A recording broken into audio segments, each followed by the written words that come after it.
Hello mga guys, gumawa po tayo ng tinupi. Ito po yung native rice dikit po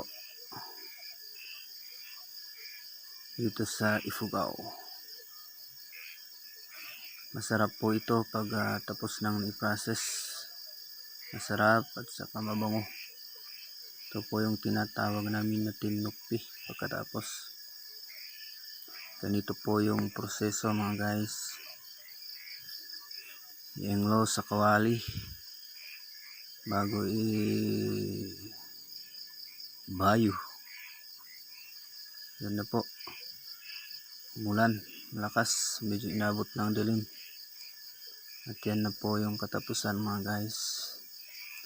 Masarap po yan. At mabango. Thanks po for watching.